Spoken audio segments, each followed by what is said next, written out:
Enigmas. Amigos, buenas noches. La 1:38 de la madrugada del lunes, cuando comenzamos nuestro programa.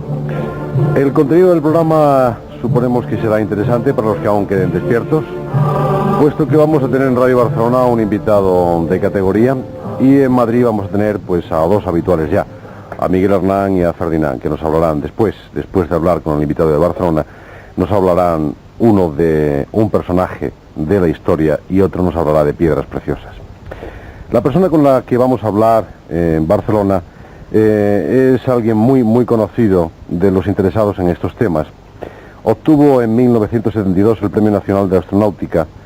Es autor de libros como Sacerdotes o Cosmonautas, Cosmos, Cronología General de la Astronáutica, Grandes Enigmas del Cielo y de la Tierra.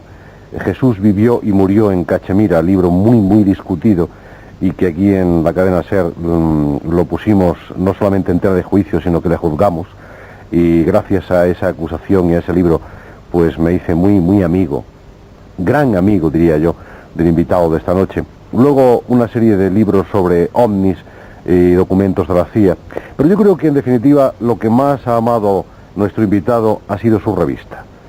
Su gran revista, que ha estado 6 años en los kioscos y que se marchó de ellos por vergüenza, por decencia y por honestidad. Podía haber seguido mucho más tiempo, pero para eso tenía que haber engañado, tenía que haber mentido y fabulado. Y Andreas Faber-Kaiser no es capaz de una cosa así. Andreas, buenas noches y bienvenido a Enigmas. Hola, buenas noches y muchas gracias. Bien, Andreas es noticia estos días y lo es, además de por su reconocida honestidad, algo que ya no se lleva, algo ya no se estila. Lo es porque acaba de sacar un libro en Editorial Planeta, Las nubes del engaño, libro que no hemos leído todavía con la atención que nos hubiera gustado, y hemos de decir que es un libro importante, que es un libro denso, pero fácil de leer, que es un libro con cantidad increíble de cosas, y que todos los aficionados al tema ovni, a los enigmas en general, se van a encontrar encantadísimos leyendo el libro, porque recoge no todo, porque ya él nos ofrece en el prólogo otro próximo libro que más o menos pues le dará fin a una etapa en la vida de Andreas Faber-Kaiser. En principio, cuéntanos qué son para ti o qué quieren ser las nubes del engaño, Andreas. Las nubes del engaño son para mí todas aquellas que nos han metido encima de las cabezas durante siglos, haciéndonos creer que era divino, algo que muy posiblemente no sea más que una tecnología procedente de una inteligencia superior a la nuestra, que ha convenido disfrazarla de divinidad durante todos estos siglos y que hoy en día estamos desenmascarando como simplemente procedentes de unas inteligencias superiores, por lo menos en el plano tecnológico, a nosotros, que conviven con nosotros siempre, que según mi hipótesis, como siempre, provisional, actualizada a hoy, nos fabricaron, no ya nos crearon, sino nos fabricaron en una época remota, y que desde aquella fabricación no han dejado de estar lejos de nosotros en ningún momento. Las nubes de engaño son aquellas que, por ejemplo, en el caso cristiano, aparecen en la Biblia, en otros textos y en otras religiones aparecen en otros legados antiguos. En el caso de la Biblia, todos los aficionados al tema conocen de sobras las nubes que aparecen inteligentemente guiadas ante el pueblo de Israel y en otros pasajes bíblicos, y que son lo que hoy en día son las nubes que nuestros pilotos tienen que esquivar a veces para no chocar con ellas. Las nubes del engaño, pero hay más. No se trata simplemente de desmontar una serie de leyendas o una serie de religiones o una serie de filosofías, sino que Andreas Faber-Kaiser avanza algo más y, en fin, habla de manipulación. Alguien juega con nosotros y él trata de demostrarlo, y yo creo que en Las nubes del engaño casi lo demuestra, o al menos nos deja una tremenda inquietud en el espíritu, una tremenda inquietud porque uno se da cuenta, como ya dijo el conocido Charles Fort, pues que estamos como en un corralito metidos y da la impresión de que alguien nos vigila, nos controla, nos da de comer y nos engorda, pero ¿para qué? Ese es el gran enigma, que no lo sabemos. Denuncia muchas cosas importantísimas. Por encima, simplemente, Andreas, porque si habláramos de todo el libro, pues no tendríamos tiempo, nunca tenemos lo suficiente, pero en esta ocasión nos faltaría mucho más. Pues digamos que aparte de hablar de algunos aspectos de la Biblia y de algunas facetas muy específicas, pues también nos habla de cosas muy actuales. Nos habla de monstruos, nos habla de los hijos del cielo, nos habla del mensajero volador, tráfico aéreo en la Roma antigua, la gran oleada clásica después de Belén, nos habla del posible mundo subterráneo, ese mundo que puede haber debajo de nosotros, nos habla de tantas y tantas cosas. Pero hay una muy interesante, muy actual, hay dos en realidad, pero vamos a empezar, si te parece bien, Andreas, por la Virgen de Cuba, algo que ocurrió en la bahía de La Habana en 1982 y que Andreas recoge con una, diría casi crueldad absoluta. Y digo crueldad porque imagino que cuando nuestros oyentes escuchan lo que tú vas a contar de la Virgen de Cuba, se van a acordar de infinidad de otras vírgenes que han visto en otros sitios y se van a cuestionar si lo que ellos vieron pues realmente fue una virgen de verdad, de las que bajan del cielo en el caso de que bajen, o lo que vieron fue lo mismo que se vio en Cuba. Cuéntanos qué pasó en Cuba. Bien, en Cuba hay que empezar a hacer un poco de historia y decir que por una causa que desconocemos, la Virgen, o una imagen de la Virgen, hizo acto de presencia sobre el cielo cubano en los últimos cambios de gobierno que hubo en la isla. Y, por ejemplo, a final de la Guerra de la Independencia, en el siglo pasado, en el año 1933, volvió a aparecer la Virgen poco antes de caer Gerardo Machado, el dictador, y sobre Santiago de Cuba, días antes de que el propio Fidel Castro lograra triunfar con su revolución, volvió a aparecer sobre Fulgencio Batista, volvió a aparecer la Virgen. Escogiendo este motivo, sabiendo que así pueden impresionar al pueblo cubano, los servicios de inteligencia americanos pusieron en 1982, en abril de 1982, un submarino, posiblemente sean dos, en un punto cercano a la bahía de La Habana, y proyectaron sobre la bahía de La Habana una imagen, un holograma de la Virgen. Perdón, Andreas, sí. Expliquemos, si te parece, lo que es un holograma para los oyentes. Digamos que un holograma es una fotografía tridimensional que se proyecta, pues casi como usted puede proyectar en casa una diapositiva, solamente que con un aparato algo más sofisticado.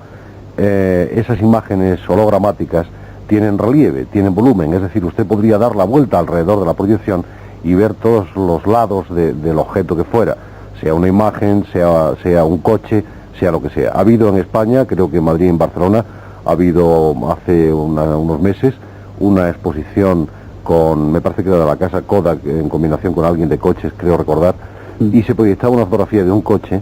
Entonces a uno le daba la impresión de que podría abrir la puerta, pero claro, si se acercaba y lo intentaba, metía la mano a través del coche porque no era más que una proyección hologramática. Exacto. A través del rayo láser, que es como se puede proyectar el holograma. Explicado esto, sabemos que ya hay tecnología para poder proyectar en el espacio o encima de una encina o de cualquier otro árbol la imagen que queramos y verla, e incluso si fuera un holograma cinematográfico se movería, ¿no, Andrés? Exacto.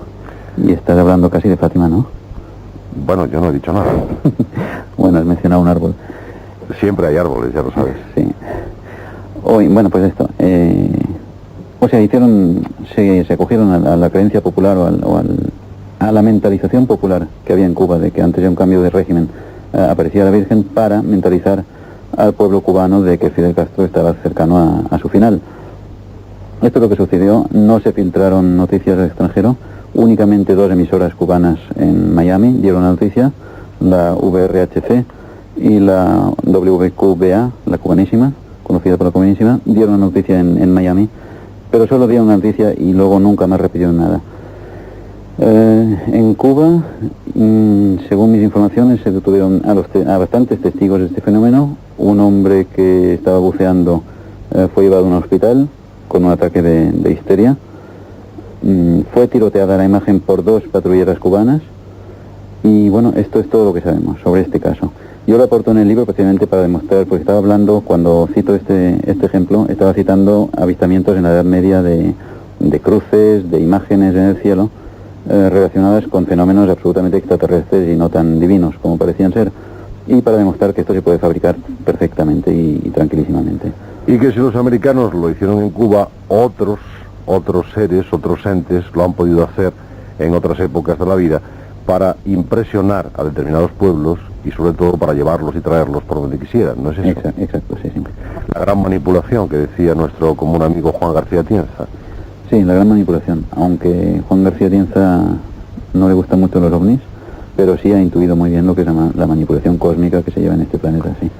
Y si quieres nos explicamos un poco esta manipulación en su aspecto global, muy rápidamente. Bueno, y sin prisa, porque yo creo que... ¿Tenemos tiempo? Sí, tenemos tiempo. Aparte de que creo que lo más importante que hay en tu libro, Las nubes del engaño, o al menos está subyaciendo en cada una de sus páginas, está subyaciendo esa gran manipulación, que no tiene nada que ver con el libro de Atienza, ni mucho menos, sino que tú precisamente recurres a pruebas históricas a través de las cuales nos vienes a demostrar o intentar demostrar, puesto que Andreas Faber-Kaiser nunca asegura nada taxativamente, lo pone siempre en tela de juicio, para que los demás seamos los que decidamos, pues que a través de la historia alguien nos ha estado manipulando, alguien nos ha estado manejando. Entonces sí, hablemos globalmente de esta gran manipulación, que a través de imágenes, que a través de luces hemos sufrido, padecido o quizá para algunos disfrutado, yo no lo sé. Bien, te voy a dar un par de citas primero. Por ejemplo, Benjamin Disraeli, en el siglo pasado, en su obra Königsberg, ya dice que el mundo está gobernado por personajes muy diferentes de aquellos que creen los que no están detrás de las cortinas del teatro, que realmente los gobernantes no son quienes gobiernan este mundo. Esto estoy absolutamente convencido hoy en día.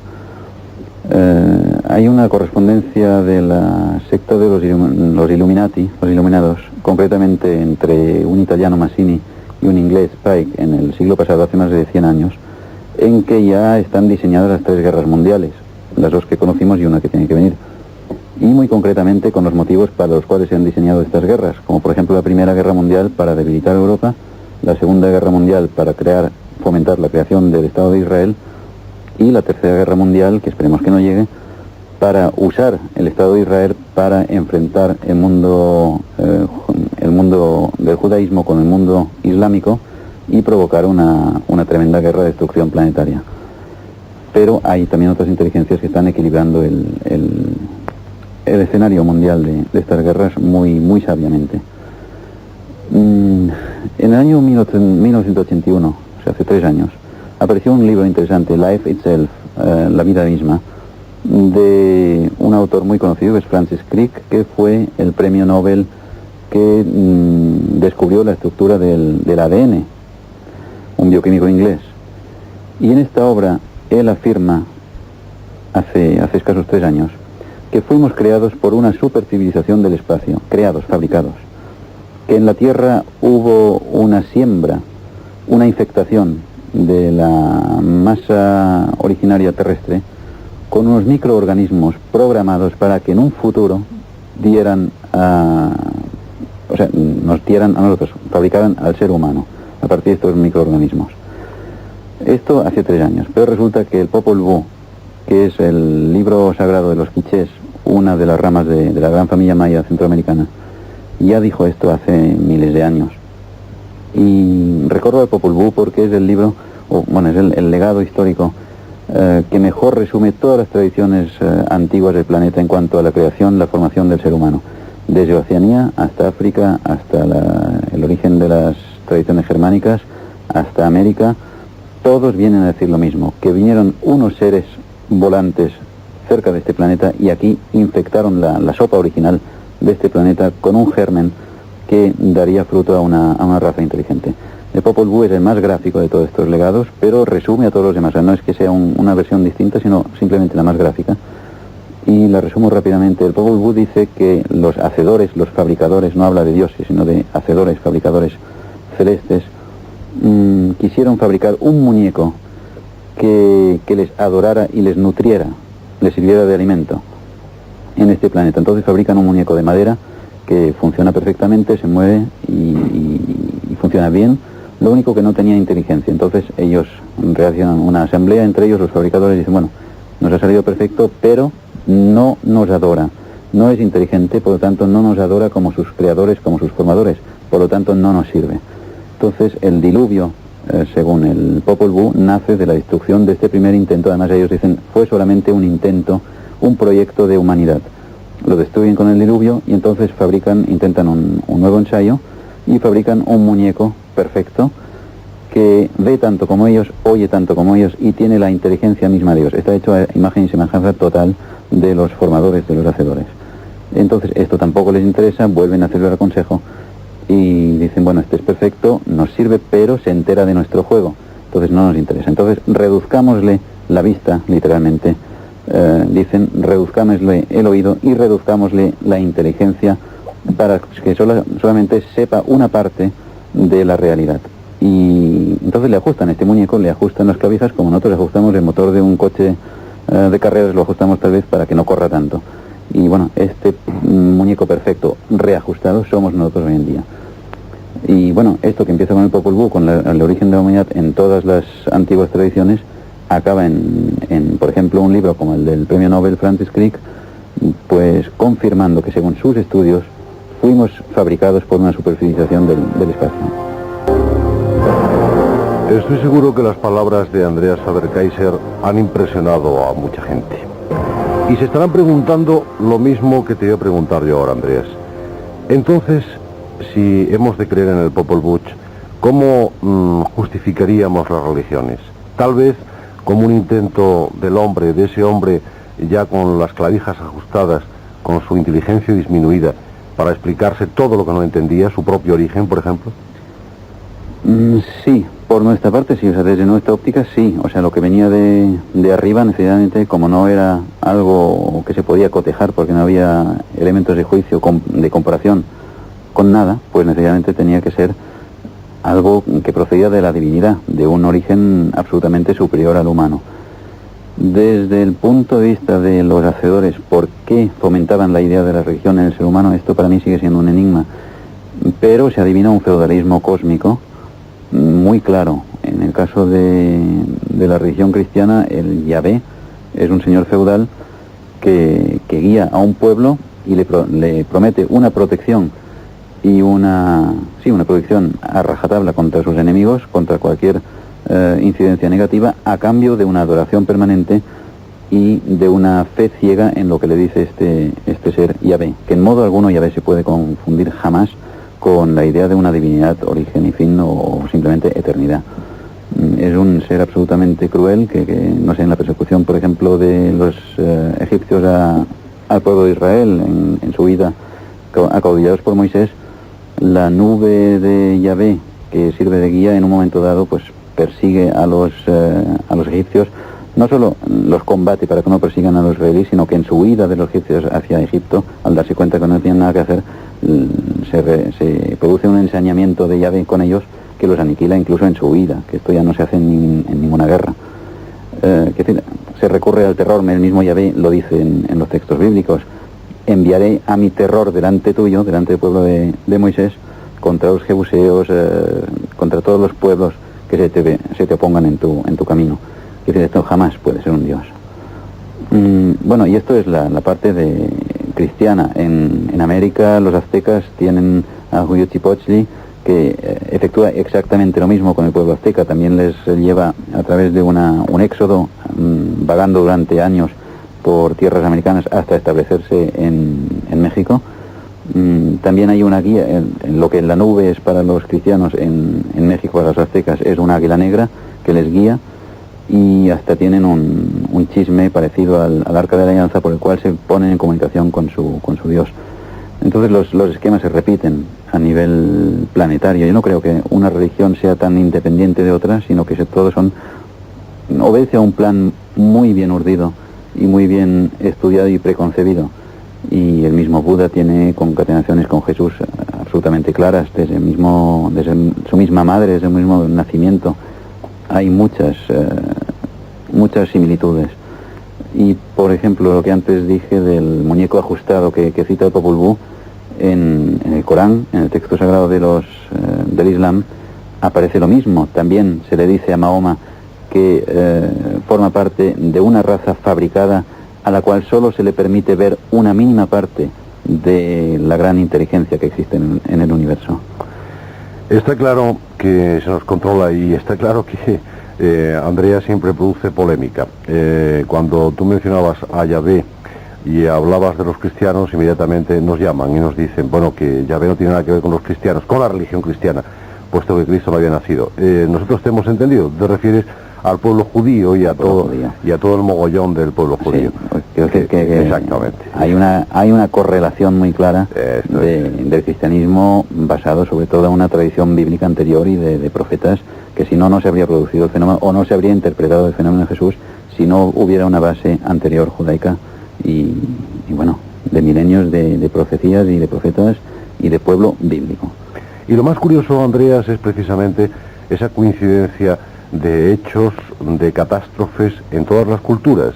El diluvio no es privativo de la Biblia, sino que el diluvio se repite en todas las escrituras sagradas de todos los pueblos. En todas partes ha habido un diluvio, cuando sabemos que aquellos continentes no podían, o al menos lo imaginamos, no podían tener comunicación entre sí. Sin embargo, en épocas remotas ya se escribía sobre un diluvio, que ocurría más o menos en las mismas circunstancias, y a veces con anécdotas muy, muy parecidas. También hay otras culturas donde hay una nave que salva a determinadas personas, a un determinado grupo, a unos elegidos. Y todo esto, lógicamente, intriga, es un enigma horrible, tremendo. Sí, si me permites, amplío esto, por ejemplo, otra vez con el Popol Vuh. El Popol Vuh cita clarísimamente que el poder se obtiene en Oriente, y no es el Oriente americano, sino el Oriente pasado el Gran Mar. Cita que hay una separación de las aguas, exactamente la del pueblo de Israel y de Moisés al huir de Egipto. Cita que hay un pasaje en Oriente en donde se separan las aguas y se camina sobre piedras secas entre los muros de aguas, y cita algo más asombroso todavía, que en Oriente los sabios adoran a una piedra conocida por el nombre de Ka'aba en el Popol Vuh, que es la Kaaba del Islam. Hay muchas más cosas en las nubes del engaño, nubes que han visitado la humanidad en todos los pueblos, en todas las culturas y en todos los tiempos. Las 2 de la madrugada, seguimos hasta las 3 con ustedes y todavía seguimos un buen rato con Andreas Faber-Kaiser. Bien, vamos a volver a la actualidad, vamos a volver a nuestros tiempos. Hay alguien que nos controla, hay alguien que nos domina y que nos maneja, y eso está muy claro, sean dioses, sean inteligencias galácticas, sea quien sea. El hecho es que la Tierra pues no es ese paraíso de libertad que muchos creen y que muchos luchan por conseguir definitivamente. Sabemos que alguien nos controla. Tú lo decías antes, y no es la primera vez que escuchamos estas palabras. Ni siquiera los gobernantes gobiernan. Los gobernantes también son gobernados. ¿Por quién? No lo sabemos. Pero hay países, como es el caso de los Estados Unidos, por los que Andrea Faber-Kaiser tiene una especial apetencia, sobre todo a la hora de la crítica. Y hay malo eres. No, hombre, sí estoy en tu misma línea, porque sabes que muchas veces hemos hablado aquí de los americanos y de las cosas de los americanos, e incluso hemos llegado a decir que hay ovnis americanos que están ya sobrevolándonos, y que cuántas veces no se habrán confundido nuestros pilotos y habrán dicho, mira, un ovni, ¿de dónde procederá? ¿Del espacio o del espacio USA? Yo creo que existen ya y que se están confundiendo unos con otros. Sí, se confunden ya, sí. Pero lo que yo quería resaltar es uno de los capítulos de tu libro, donde se demuestra cómo un país que domina prácticamente, o que está en la cota más alta de tecnología del mundo actual, como son los Estados Unidos, pues imitan de alguna manera a esos supuestos entes creadores del hombre. Hay todo un proyecto que Andreas amablemente nos va a contar ahora, que tiene un curioso nombre, y esto no es una película de espionaje, no es película, no es ficción, es realidad. El proyecto se llama MK Ultra, un proyecto puesto en pie por la CIA, con una larga historia, con una trayectoria increíble, que nos cuenta ahora Andreas Faber-Kaiser. Bueno, sí, te la cuento, os la cuento. El proyecto es antiguo, es del año 49, comienza en el año 49, pero no se conoció hasta 1975 a nivel público. En 1975, una serie de periodistas americanos logran obligar a Stansfield Turner entonces director de la CIA, a que explique ante el Congreso americano por qué se suicidó una persona en acto de servicio, que esto era algo que no cabía en la cabeza de nadie, como alguien en acto de servicio llega a suicidarse. Bueno, cabía en la cabeza, por ejemplo, de los japoneses en la Segunda Guerra Mundial, pero en Estados Unidos en el 73 no. En 1973 Frank Olson era un hombre al servicio de la CIA que experimentaba con drogas en su propio cuerpo y dentro de un amplio programa de control mental. O sea, estaba experimentando concretamente el LSD, cómo podía afectar a las reacciones mentales del cerebro humano. Este hombre se suicida y la CIA aquí creo que cometió un error, un desliz, al afirmar que murió en acto de servicio. Unos periodistas no se tragaron esto de suicidarse en acto de servicio, como digo, y entonces obligaron a que 2 años más tarde, en 1965, el director de la CIA tuviera que declarar. Entonces salió a reducir toda la historia de MKUltra, que nace en sus principios en la acusación y en el interrogatorio al cardenal Misenci en Hungría, perdón. Y bueno, porque ahí se dio un caso de que el primado de Hungría, Misenci, confesó hechos que no había cometido. O sea, fue un interrogatorio por parte de los rusos en el que él se confesó realmente culpable de hechos que que todo el mundo le dejaron asombrado de que se confesara culpable de ellos. Entonces, en los servicios de inteligencia americanos adivinaron por ahí que los servicios de inteligencia rusos estaban aplicando un lavado de cerebro y les interesó este lavado de cerebro. Entonces, en principio, ahí nace el proyecto de MKUltra como un proyecto de defensa para averiguar qué es lo que sabían los rusos. Pero claro, en cuanto uno se mete en estos campos, automáticamente, quiero decir, los servicios de inteligencia o servicios militares de un país o de una superpotencia en este caso, lógicamente aprenden para aplicar ellos, no solo para saber lo que sabe el otro, sino para superarlo en estos conocimientos. Entonces nace un amplio proyecto, al darse cuenta los americanos de que se puede conseguir por este medio, y un psiquiatra de la Cornell University, entonces amigo del anterior director de la CIA, Alan Dulles, crea una sociedad, por indicación de Alan Dulles, lógicamente, con el nombre de Society for Investigation of Human Ecology, Sociedad para la Investigación de la Ecología Humana, que no fue nada más que una tapadera, además con el nombre ecológico, de la aplicación y el ensayo de todo tipo de experimentos mentales con el ser humano. Bueno, ahí nace el MKUltra. El MKUltra, no sé, te puedo decir que en su momento álgido de 1952 a 1965 se invirtieron en este proyecto 1.500 millones de pesetas, que hubo unos 185 investigadores o sabios adscritos al proyecto, que se efectuaron 149 experimentos distintos en 44 universidades e institutos americanos, en 15 fundaciones, que eran otras tantas tapaderas, en 12 hospitales y en 3 penitenciarías. Hablando de penitenciarías, uno de los ensayos que se realizaron dentro de este programa de control mental, en esta ocasión no americano, sino alemán, fue, por ejemplo, el suicidio inexplicable, absolutamente inexplicable, por simultáneo, en celdas absolutamente aisladas, de los últimos encarcelados de la banda Baader Meinhof en Stuttgart, hace pocos años. A ver, ¿qué más? ¿Qué más? Es que hay tanto. Se ponen los cabellos de punta, de verdad. Sí, bueno, lo más grave del MKUltra, en donde desembocó el proyecto MKUltra en días recientes, fue en el año 78, creo que fue el suicidio colectivo de la Guayana, el famoso templo de pueblo de Jim Jones. Fue un desenlace fatal, o sea, perfecto para los servicios de inteligencia, por cuanto funcionó a la perfección, de cómo 900 personas, y poco importa el número, porque ya lo digo en el libro, si hubieran habido 9.000, no 900.000 en la selva de Guayana en aquel momento, pues se habrían suicidado los 900.000. Es crear la chispa y corre sola y en 1 hora o 2 horas se suicidan todos. Yo creo que merece la pena, Andreas, que ahondemos un poco en lo de Guyana, porque si lo de Guyana, que se nos presentó como un ataque definitivo a las sectas, realmente era algo del proyecto MKUltra, pues podríamos pensar tal vez que muchas de las sectas que están funcionando en estos momentos por todo el mundo, y más concretamente en España, que es lo que nos interesa, pueden estar también controladas por servicios de inteligencia, bien sean de los Estados Unidos, bien sean de otros países. Sí. Incluso algunos movimientos ecologistas que están siendo ya acusados de cobrar directamente de Moscú, pues podrían estar también perfectamente, al menos sus dirigentes, podrían estar en manos de los servicios secretos. El hecho es que el mundo entero, por lo menos las potencias, reconocen que ese tipo de control mental se está efectuando, incluso, y a ti te lo han contado autoridades españolas, por lo menos ellos conocen esto. No vamos a decir que en España se analice, se estudie o se investigue, pero sí conocen estos mecanismos y estas técnicas. Sí.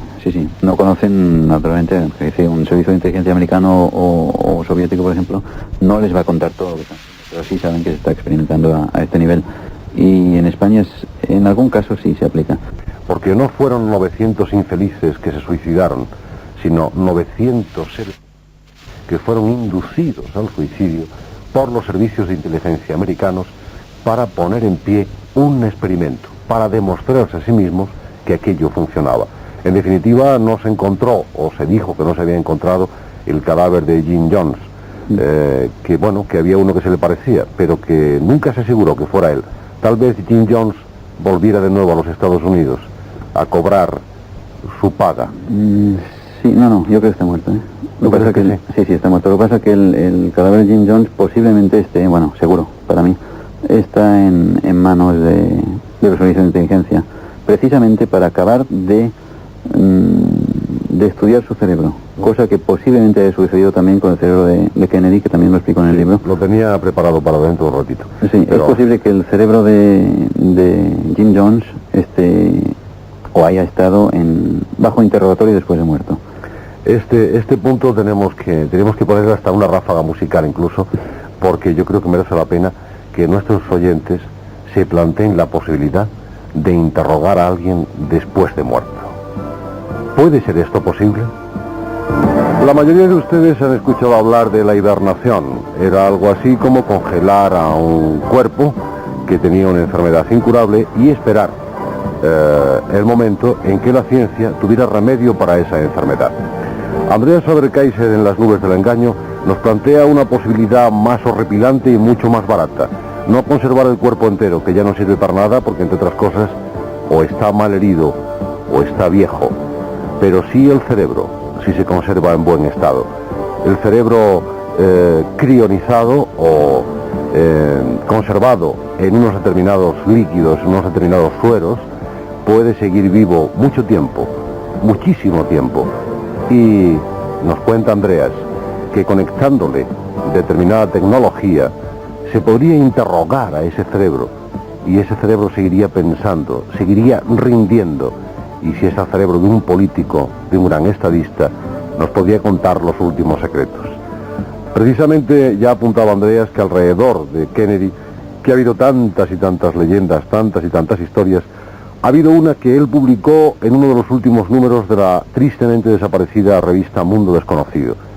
Ahí ya apuntabas algo de la posibilidad del robo del cerebro de Kennedy en un traslado de hospital a hospital. Pero yo creo que habría que ahondar un poquillo en ello. Sí, y si me permites, vuelvo otra vez a la antigüedad, un momento antes de entrar en esto. Sí, cómo no. Porque exactamente lo mismo aparece en la mitología germánica, en donde Mimir, el tío de Odín, desea tener un conocimiento total, entonces le pide a Odín el conocimiento. Y una vez muerto el individuo, en la mitología germánica, el cerebro seguía respondiendo a las preguntas que se le hacían. Es exactamente lo mismo que está aplicando aquí una vez más. El cerebro de Kennedy, según una investigación muy amplia que realizó David Lifton hace ya años, y que publicó además en un libro que se llama The Best Evidence, la mejor prueba, según esta investigación que realizó, hay un momento vacío en el traslado del cadáver de Kennedy entre el Walter Reed Hospital en la base Andrews, y que estaba a 5 minutos de vuelo en helicóptero del Bethesda Naval Hospital, donde realmente se analizó luego el cadáver, y al cual, a este último hospital, el Bethesda, ya llegó el cráneo trepanado. Hay marcas en el cuello, marcas muy claras, ¿verdad? Hay marcas muy claras, sí. Y lo que parece ser es que se extrajo el cerebro de Kennedy para criogenizarlo y para interrogarlo en el futuro. ¿Con qué finalidad? Posiblemente hay dos versiones. Una, para saber quién fue realmente el asesino, porque parece ser que Kennedy sabía quién estaba intentando atentar contra él, entonces se quería saber quién realmente era el que había organizado el asesinato de Kennedy, porque solo Kennedy parecía saberlo, él mismo. Y otra razón era pues simplemente para interrogar otros conocimientos de Kennedy como estadista. Y aquí debo decir que, por ejemplo, antes cuando hablamos de que los gobernantes no gobiernan, pienso que el único gobernante, por lo menos del siglo XX, que sabía realmente lo que estaba gobernando, era Yuri Andropov, que era el único gobernante que yo recuerde que reunía todos los poderes en una sola persona. O sea, el presidente del partido, secretario del partido, era el jefe de gobierno, y era al mismo tiempo, lo que todos los demás no son, el jefe de los servicios de inteligencia, tanto de la KGB como de la GRU, que es el servicio de inteligencia mental en la Unión Soviética. Era el único hombre que tenía todas las cartas en su mano y que tenía lo que los demás estadistas no lo que tienen, que es la parte del servicio de inteligencia, que normalmente son los que guían al estadista. En este caso lo tenía todo. Pero curiosamente Yuri Andropov también muere pronto. Sí, muere pronto, y porque cometió además un fallo, el único fallo, creo, en su época de estadista, que fue el derribo del avión coreano. Un derribo justificable hasta cierto punto, por cuanto era un avión de espionaje americano declaradamente, pero bueno, fue un error, sí. Misterio sobre misterio, todo no se puede contar porque todo no se sabe, pero queda claro que lo que ocurrió en la antigüedad de alguna forma está volviendo a ocurrir. Sí, y aquí es donde antes me preguntaba si los dioses siguen aquí o por qué ya no son dioses, que en la antigüedad solo podían ser interpretados como dioses o como divinos unos fenómenos que el hombre pues no podía comparar con nada más, entonces eran necesariamente divinos. Cuanto más estamos nosotros avanzando en el conocimiento tecnológico, de poderes mentales, etcétera, pues estamos descubriendo que lo que era divino pues lo estamos comenzando a hacer nosotros. Entonces, o nosotros nos estamos transformando en dioses, o estos dioses no eran tales dioses. Y pienso que aquí el ser humano, también somos el único ser vivo del planeta que está creciendo. Quiero decir que los demás seres vivos siguen en un estado más o menos igual durante milenios, mientras que el ser humano del siglo XX, por ejemplo, nosotros no tenemos nada que ver con el ser humano de la antigüedad, ni de la prehistoria, mucho menos, ni de la época romana, ni de la Media. Tenemos otros conocimientos, otras inquietudes, otras metas, en fin, y tenemos una visión del universo absolutamente distinta y de nuestro entorno. Y pienso que estamos el momento en que salgamos realmente a colonizar al espacio exterior es cuando entremos en nuestra mayoría de edad, y entonces tal vez se va a dar un contacto más abierto con otras inteligencias que están fuera. A ver, pero ocurre algo realmente curioso con todo esto. Bien, el hombre empieza de pronto a evolucionar y en muy poquitos años avanza, pues yo diría que 1000 veces más que en toda su historia anterior. Era impensable volar, era impensable poder transmitir las palabras a distancia, como estamos haciendo ahora, a casi 600 kilómetros de distancia, y estamos dialogando. Esto era impensable, esto hubiera sido brujería absoluta. Es un tópico, ya lo sé lo que estoy diciendo, pero no me importa, creo que estamos rodeados de tópicos por todas partes, pero es que asumimos ya la realidad tecnológica de nuestro tiempo y no nos damos cuenta de la magnitud de lo que estamos haciendo.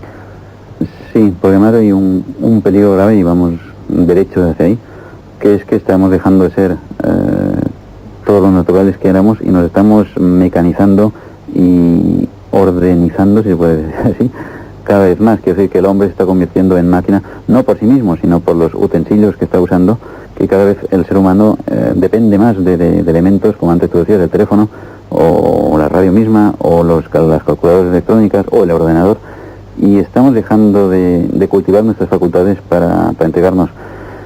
Por ejemplo, en la antigüedad, si no había teléfono, no había cartas, no había correo, no había formas de trasladarse rápidamente de un país a otro o de una ciudad a otra, pues era lógico que el hombre tuviera que recurrir a la telepatía, por ejemplo. Y todo esto se ha ido atrofiando porque hemos usado elementos de ayuda externos. Por ejemplo, los niños de hoy, del año 84, con las calculadoras que tienen, no calculan ya como calculábamos nosotros de niños mentalmente. Y se va atrofiando, se irá atrofiando la facultad de calcular matemáticas mentalmente, porque tenemos los suficientes utensilios mucho más perfectos y rápidos que nos ayudan. Así con todo. Que por ejemplo, en el Kennedy Space Center en Estados Unidos se está aplicando ya, hay un proyecto que se llama Expert Systems, sistemas expertos, que es una aplicación de inteligencia artificial, en donde a determinados profesionales, médicos, químicos, expertos en cualquier campo, se le está pasando todo lo que ellos saben en su cerebro, todo su conocimiento a ordenadores, porque el ordenador lo va a conservar cuando se muera aquel médico. Si un médico tiene un conocimiento adquirido durante una vida, esto se pasa a un ordenador, todo lo que sabe, y sumado a la experiencia de otros médicos, es un súper ordenador médico para cualquier emergencia. Así con varios campos, como la medicina pues es más claro tal vez para entender. Y bueno, nos estamos entregando a la maquinaria, y bueno, con la conquista especial se nota más que nada. Pero es que es lo que te decía yo, Andreas, que de pronto esto surge de una forma muy rápida. Estamos cientos y cientos de años con las carretas y los bueyes, y prácticamente de ahí pasamos ya al ordenador, porque históricamente el tiempo transcurrido en nuestra historia tecnológica no significa nada en la magnitud del tiempo transcurrido desde que el hombre es inteligente. Entonces da la impresión de que alguien nos lo ha entregado porque conviene en algún programa, en algún plan, interesa que el hombre, bueno, pues tal vez se entretenga con eso, o tal vez conviene que nos atrofiemos, que no pensemos demasiado y que juguemos y que entreguemos nuestra propia experiencia, la entreguemos al ordenador. En definitiva tal vez es que si servimos de alimento para alguien, tal vez la inteligencia sea el producto último que alguien nos vampiriza, o pudiera ser en tu criterio. Sí, pues bueno, también estoy bastante de acuerdo, por ejemplo, con Salvador Freixedo con su teoría de la secreción que segregamos, que no conocemos, alguna energía que segregamos cuando estamos sufriendo, que él lo aplica como una explicación del gran sufrimiento que existe en el mundo, que se fomenta en este planeta, porque lo que estamos segregando mientras sufrimos debe alimentar a alguien, no sabemos cómo, pero bueno, sería una explicación lógica, sí. Sí, y además tienes razón, porque aquí hemos hablado alguna vez de las endorfinas endógenas, que como todo el mundo sabe ya, son las drogas que produce el cerebro ante las cosas placenteras. Sin embargo, cuando sufrimos, pues tal vez segreguemos esas extrañas y sutiles energías que aprovecha alguien, pero no nosotros, porque nadie quiere sufrir. Sí, sin embargo, todos sufrimos. Exacto, todo el mundo quiere ser feliz, y en cambio hay un fomento permanente de la infelicidad en guerras, o en tragedias personales, o en estados de ánimo de las personas, que son de hecho inexplicables en un plan bien trazado para la fabricación de un ser, o no sé, o sea, no es un plan ideal es el que hay con nosotros. Por esto yo hablo de un juego siempre, porque pienso que alguien se está llevando un juego sucio con nosotros. No es un plan ideal para nosotros. Exacto, para esas entidades tal vez sí. Sí, de acuerdo, porque igual que nosotros no preguntamos a un tigre en África si quiere venir al zoológico de Madrid o de Barcelona, pues que sí, que para nos parece muy bien coger un tigre y aislarlo de su hábitat, y no le preguntamos si quiere venir o no. Y tal vez algo así esté pasando con nosotros, también es posible. Es posible, y es terrorífico el pensarlo, pero bueno, no es tan ilógico. Porque hay algo, hay grupos muy, no diría exclusivos, no diría gentes de élite, sino grupos sueltos por ahí, que siguen pensando, que se rebelan contra todo esto, y que siguen pensando. Y bueno, son grupos que generalmente, si los analizamos de cerca, vemos que van desapareciendo, que van cayendo uno a uno. Alguien parece que no tiene mucho interés en que sigamos pensando. Me acordaba también ahora de 1984, de Orwell, sí. Del dominio de toda la sociedad, del manejo de toda la sociedad. ¿Por quién? Por alguien que no existe realmente, ¿no? Exacto, sí. Verdaderamente tremendo. Y no sé, el silencio del fenómeno OVNI, por ejemplo, a nivel oficial, ahora ya vamos a cosas concretas. El por qué, por ejemplo, el Estado Mayor del Aire en España pues no se pronuncia, pues es únicamente por esto, para no reconocer que un ente, digamos, que quiere controlarlo todo, pues se le escapa algo a su control, que serían los ovnis, que entran en nuestro espacio aéreo, pues sin preguntar si pueden entrar o no, sin autorización de navegación, y bueno, hacen lo que quieren en nuestro espacio aéreo. Entonces, antes que reconocer que esto sucede, el señor que lo quiere controlar todo, pues tiene que decir esto no existe y son fantasmadas que veis vosotros, y así. Ahora se me ocurre, perdona, en lo del control, antes hablábamos de Jim Jones en la Guayana. El senador americano Leo Ryan, que fue a investigar toda la historia de lo que estaba sucediendo en la Guayana y que acabó siendo asesinado ahí mismo, fue el que desencadenó que se relacionara con el proyecto MK Ultra todo lo de la Guayana, por cuanto sus hijos, claro, investigaron su muerte y llegaron a la conclusión de que formaba parte todo aquel montaje de la Guayana del proyecto MK Ultra.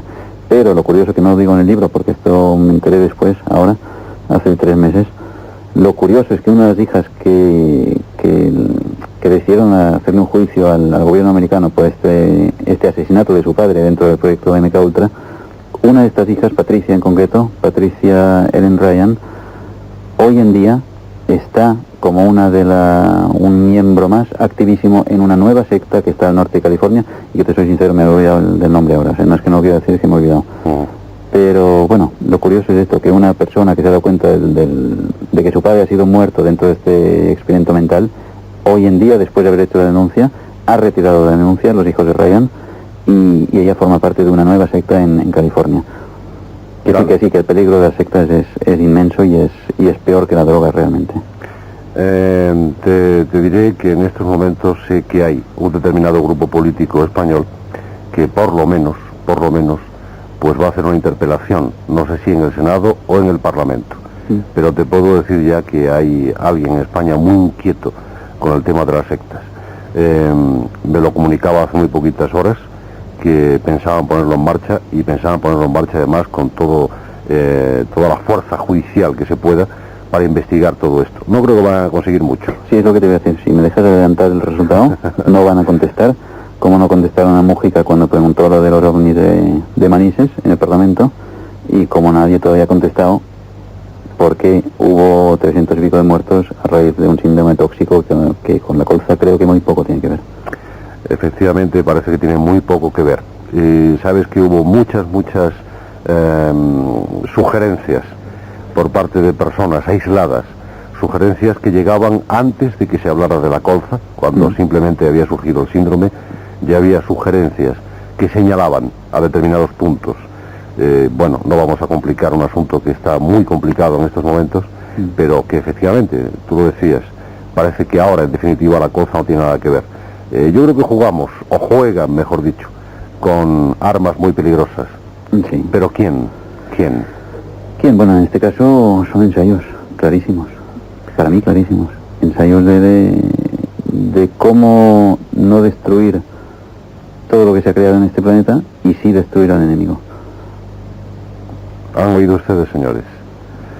No hace falta la bomba de neutrones, hay sistemas más baratos. Sí, o sea, si en el sur de Alemania sueltan los contenedores que tienen de armas, bueno, de bacterias y de arma química, es que no hace falta ni las cabezas del SS-20, ni misiles, ni pimientos en vinagre.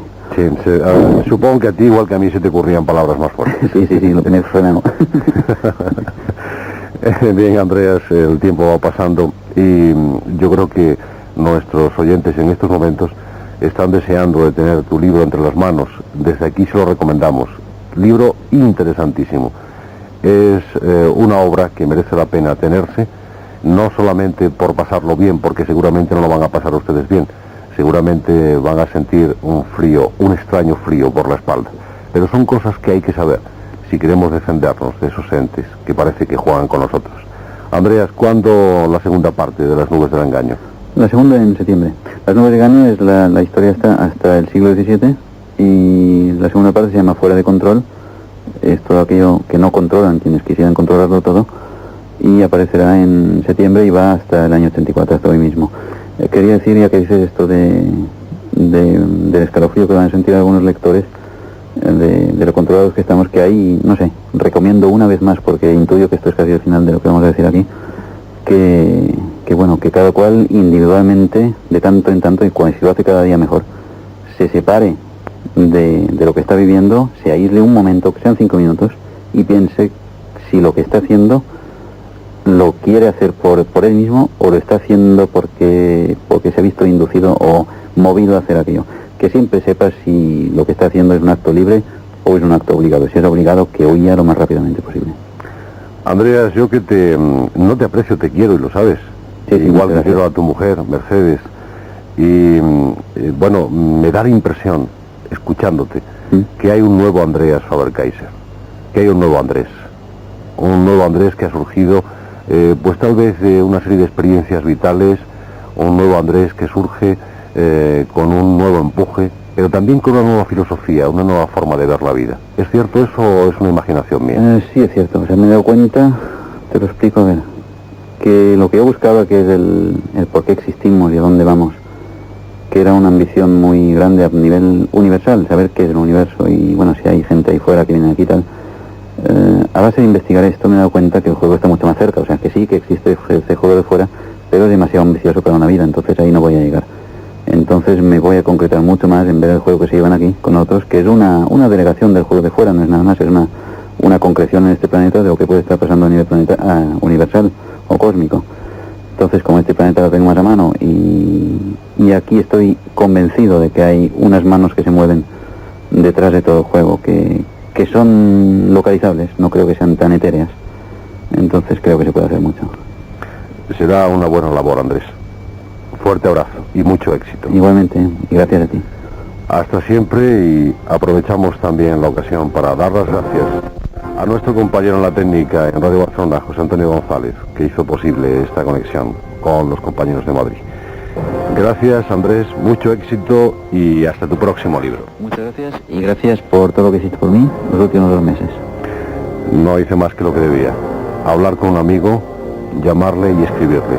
Muy bien. Es lo que recomiendo que hagan todos nuestros oyentes. Gracias. Hasta siempre.